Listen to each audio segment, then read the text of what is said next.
Good morning students, welcome back. So today we are going further for some more problems related to ratio. Ratio is very easy. हमने देखा कि ratio में हम distribute करते हैं, बांटते हैं. फॉर एग्जांपल एक छोटे एग्जांपल से शुरुआत करता हूँ. मान लो कि जैसे कि हमारा एप्पल फेवरेट है. आई डू हैव 10 एप्पल्स, ठीक है, और मुझे 5 लोगों में वो 10 एप्पल बांटने हैं. तो हर किसी के हिस्से में कितने आएंगे? दो. सीधे आपका आंसर आ जाता है. Similarly if I want to ask कि मेरे पास 10 एप्पल है, आई डू हैव 10 एप्पल्स, और मुझे 2 लोगों में ही बांटने हैं, तो directly your answer will come as a 5 and 5. मैं बोलता हूँ कि मेरे पास 10 एप्पल है, बट एक 2 लोगों के बीच में बांटने हैं, बट एक लड़का मेरा ज्यादा फेवरेट है और दूसरा थोड़ा ठीक ठीक है, उसको मैं ज्यादा भाव नहीं देता. मैं ज्यादा एप्पल एक को देता हूँ, दूसरे को कम देता हूँ. तो यहाँ पे ये लास्ट वाला जो एग्जांपल है उसमें डिस्ट्रीब्यूशन तो हो रहा है, बांट तो रहे हैं, बट इक्वल नहीं बांट रहे. तो यहाँ पे आंसर पता नहीं चल पा रहा. ज्यादा मतलब कितने ज्यादा दे रहे हो? 10 में से 10 दे रहे हो, इसको कुछ भी नहीं दे रहे. 10 में से 8 दे रहे हो, इसको 2 दे रहे हो. तो यहाँ पे जो डिस्ट्रीब्यूशन है वो अनइवन है, इक्वल नहीं है. तो जब भी डिस्ट्रीब्यूशन हो, अनइवन हो, बरोबर ना हो, इक्वल ना हो, तब जाके रेशियो पिक्चर में आता है. ठीक है, तो अभी अगर हम रेशियो की बात करें तो एक प्रॉब्लम से समझते हैं इसको कि डिवाइड 75 रुपीस, मुझे 75 रुपए बांटने हैं इन द रेशियो 2:3. मतलब एक को मैं 2 रुपए दे रहा हूँ, एक को 3 रुपए दे रहा हूँ, ऐसा नहीं होता. एक को दूसरा हिस्सा दे रहा हूँ तो दूसरे को तीसरा हिस्सा दे रहा हूँ. Second part and third part of 75 rupees I am distributing. तो इसको सॉल्व कैसे कर सकते हैं समझो. सबसे पहले लिखेंगे solution. Late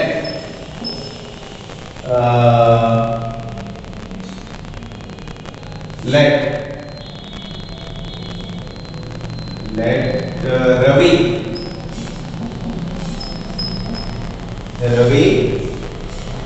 and Rajan, let Ravi and Rajan got some rupees. मान लेते हैं उनको कुछ रुपए मिलते हैं.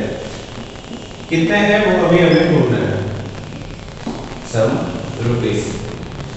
Ratio is 2:3. रेशियो क्या है? 2:3. So Ravi will get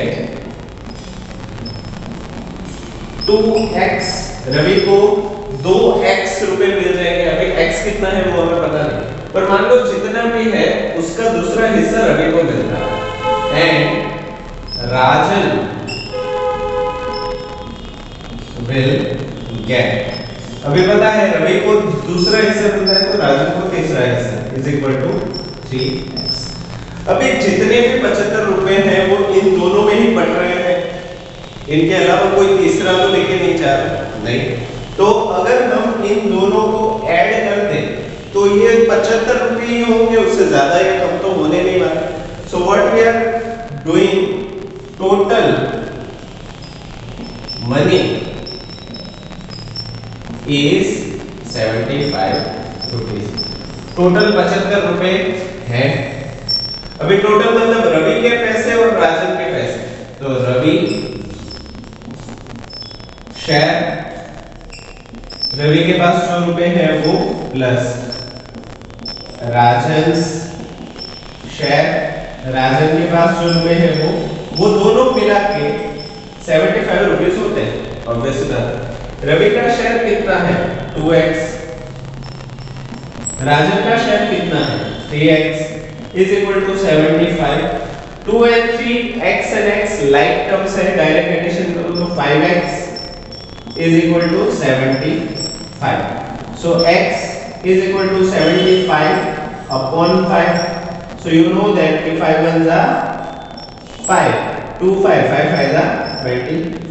मतलब x जो हमारा है वो कितना हो गया? 15 हो गया.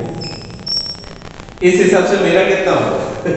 इस हिसाब से रवि का कितना हुआ 2x। So Ravi will get, यहाँ पे मैं और अच्छा ये जो मैं लाइन करके लिख रहा हूँ ना, आप नीचे लिखोगे साइड में नहीं, मैं इसलिए ऐसे लिख रहा हूँ क्योंकि मेरे पास जगह नहीं है। सो रवि के पास कितने रुपए होंगे 2x। तो Ravi is equal to 2x, उसका मतलब हो गया 2 ब्रैकेट 15। तो रवि को मिलेंगे 30 रुपए, है कि नहीं। अभी राजन के बारे, Rajan is 3x, Rajan is equal to 3x। तो ये हो गया 3 ब्रैकेट 15। तो राजन के पास हो गए 45 रुपए। तो हमारे पास जो 75 रुपए थे उसको हमें रवि और राजन ने 30 और 45 रुपीस करके बांटेंगे, तब जाके 2:3 रेशियो होगा। अब बोलोगे सर सॉल्यूशन समझ में आया, बट 2:3 कैसे हुआ। तो अभी देखो रवि के पास कितने रुपए हैं 30 रुपीस, तो रवि के 30 रुपीस में यहाँ पे लिखता हूँ। राजन के पास कितने हैं 45। इसको सिंप्लीफाई करें तो 5 6 जा 30 और 5 9 जा 45। 5 and 5 will get cancel, तो यहाँ पे हो गया 6/9। 6 को हम लिख सकते हैं 3 2 जा 9 को हम लिख सकते हैं 3 3 जा 3 and 3 will get cancel, तो क्या आ गया 2/3। तो 2/3 हमारे क्वेश्चन में दिया है, मतलब जो भी हमने प्रोसीजर की वो एग्जैक्ट सही है कि नहीं। तो वीडियो को पॉज कर दो, ये सॉल्यूशन लिख लो। Similar kind of problem we are doing now. Okay, one more problem, example 7। The boys are aged 16 years and 18 years. दो लड़के हैं जिसमें से एक 16 साल का है, दूसरा 18 साल का है। They want to divide ₹510। दोनों को घर में मेहमान आए, दोनों मान लो कि भाई हैं, और मेहमान ने 510 रुपए दिए मम्मी के हाथ में। अभी ये दोनों लड़के 510 रुपए आपस में बांटना चाहते हैं। तो बड़ा वाला होशियार है, उसने क्या डिसाइड किया, in the ratio of their edges. उसने डिसाइड किया कि मैं बड़ा हूं तो मुझे ज्यादा रुपए मिलने चाहिए, तुम छोटे हो तो तुम्हें कम मिलने चाहिए। तो उन्होंने म्यूचुअली डिसाइड किया कि उनकी जितनी उम्र है, जितनी एज है, उस एज के हिसाब से इसको डिवाइड करेंगे। छोटे वाले की 16 साल है, तो 16th पार्ट 16वां डिवीजन उसको मिलना चाहिए, 16वां हिस्सा उसको मिलना चाहिए। और बड़ा वाला 18 साल है तो उसको 18वां हिस्सा, उसको 18th पार्ट मिलना चाहिए। वैसा उन्होंने म्यूचुअली डिसाइड कर लिया। Now how much would each one get, हर किसी को कितने पैसे मिलेंगे, इस हिसाब से मेरे लिखना होगा, है कि नहीं। तो यहाँ पे सॉल्यूशन स्टार्ट करते हैं। लेट अस टेक, चलो हमें लेने दो, क्या लेने दो कि बॉय ऑफ एज 16, जो 16 साल का है वो लड़का विल गेट 16x। उसको 16x रुपए मिलेंगे। x क्या है वो अभी ढूंढना है, बट उसको मान लो उसको 16वां हिस्सा मिलेगा। सिमिलरली बॉय ऑफ एज 18, जो 18 साल का है, विल गेट, उसको मिलेगा 18x। अभी ये 510 रुपए है, उसमें मम्मी तो कुछ काट नहीं रहे, पूरे के पूरे इन दोनों के बीच में ही मिलेंगे। तो यहाँ पे हम लिखेंगे total is 16x plus 18x is equal to 510। आप चाहो तो यहाँ पे और एक लाइन ऐड कर सकते हो कि money taken by boy of age 16 plus money taken by boy of age 18 equals to 510। दोनों का एडिशन करेंगे तो 510 हो जाएगा। 16 प्लस 18, 16 2 जा 32 plus 2 34 x is equal to 510, 510 रुपए। सो x is equal to 510 divided by 34। तो 510 divided by 34 अगर हम करें तो हमें पता है कि 34 is 17 2 जा 17 2 जा, और हमें पता है कि 17 3 जा 51 होता है। है कि नहीं? तो यहाँ पे 17 3 51 और ये 0 वापस आ गया, है कि नहीं? तो यहाँ पे हो गया 30/2, तो ये 2 15 30 हो जाएगा फिर से। So x will be equal to 15, तो यहाँ पे हमारा x हो गया 15। यहाँ पे प्रॉब्लम खत्म नहीं होगा, प्रॉब्लम वहां पे खत्म होता है कि हर किसी को कितने रुपए मिलेंगे। तो अभी हम लिखते हैं boy of age 60, boy of age 16, छोटा भाई जो है उसको कितने रुपए मिलेंगे? 16x, यहाँ पे इक्वल टू कर देता हूँ, इज इक्वल टू 16x। तो यहाँ पे हो जाएगा 16 इंटू 15, तो 16 इंटू 15 कितना होता है? मल्टीप्लाई करें 15, 5 6 30, रिमाइंडर विल बी 3, 5 5 plus 3 8, यहाँ पे हो गया 0 6 1, ये हमारा हो जाएगा 0 8 plus 6 14, रिमाइंडर 1 240। ठीक है, छोटे वाले को 240 रुपए, तो बड़े वाले को कितने मिल जाएंगे? 270। सिमिलर ना, क्योंकि 500 ही रुपए है, 510 रुपए है। 510 माइनस 240 तो कितना आ जाएगा? 270, इजी हो जाएगा। बट उसको हम डायरेक्ट नहीं कर सकते, हम लिखेंगे कैसे? बॉय ऑफ एज 18, 18 साल वाले को मिलेंगे 18x, तो हो जाएगा 18 इंटू 15, तो हो जाएगा 270। ठीक आंसर, इजी। तो वीडियो को पॉज करके ये पूरा सॉल्यूशन लिख लो, अभी हम और सिमिलर प्रॉब्लम्स करते हैं। Okay, one more problem we are going to do, it is from exercise 8.1 14th problem. यही थोड़ा मुझे ऐसे लगा कि ये शायद आपको करने में प्रॉब्लम होगी, और else the whole exercise is very easy. So 3 boys were aged, 3 लड़के हैं जिनकी उम्र है 10 साल, 12 साल और 16 साल, 10 years, 12 years and 16 years. They want to divide ₹4560, उनको 4560 रुपए, 4560 rupees they want to divide in the ratio of their ages. उन्होंने भी डिसाइड किया कि हमारी उम्र के हिसाब से हम पैसे बांटेंगे, जो सबसे बड़ा है उसको सबसे ज्यादा रुपए, जो सबसे छोटा है उसको सबसे कम रुपए। How much money would each get, तो हर किसी को कितने रुपए मिलेंगे? तो सॉल्यूशन लिखते हैं, बॉय ऑफ एज 10, जो 10 साल का है उसको कितने रुपए मिलेंगे? 10x। Boy of age 12 will get 12x. Boy of age 16, जो 16 साल का है उसको 16x। अभी ये जितने भी रुपए हैं इन तीनों में ही बट रहे हैं, ठीक है? तो what we can do, 10x plus 12x plus 16x is equal to 4560.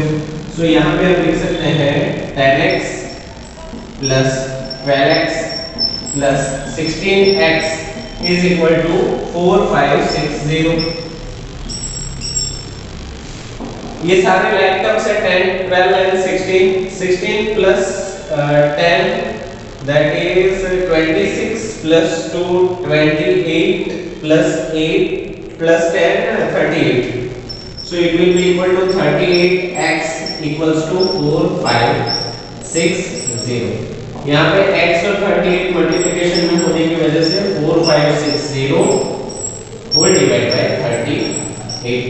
4560 और 38 को या तो फैक्टराइजेशन से या तो डायरेक्ट डिवीजन से करो। अब यहाँ पे 4560 38, यहाँ पे मैं इस तरीके से आपको करके दिखाता हूँ ताकि कम से कम टाइम है। 4560 whole divide by 38, x equals to 38 के दो फैक्टर्स हैं, है कि नहीं? 19 2s है कि नहीं? 19 2s 38, तो यहाँ पे हो सकता है 19 2s। यहाँ पे हम अगर 19 से यहाँ 2 से करते हैं पहले 2 and this can be divided 2 2 जा 4 2 2 जा 4 एक बच गया 1 and 6 2 8 जा 16 और 0। अभी यहाँ पे देखना है कि 19 से ये परफेक्टली डिविजिबल है या नहीं। तो 19 1 जा 19 3 बचेगा 3 8 38 19 2 जा 38 डायरेक्टली डिविजिबल हो सकता है। तो यहाँ पे इसको 19 1 जा 19 सो 20 21 22 3 बच गए 3 इज अ रिमाइंडर 380 सो 38 तो 19 2 जा 38 हो गया और यहाँ पे 0 लग जाएगा फिर से वापस। तो answer will be 120। So x is equal to 120। अभी एज के हिसाब से किसको कितना मिलेगा? बॉय ऑफ एज 10 जो 10 साल का है उसको 10x is equal to 10 into 120। तो ये हो गया 1200 रुपीज। सबसे छोटे को 1200 रुपए दे दिए, खत्म। बॉय ऑफ एज 12 तो यहाँ पे हो गया 12x तो 12 इंटू 12 144 तो 1440 इसको भी दे दिया, काम खत्म। अभी तीसरा बॉय ऑफ एज 16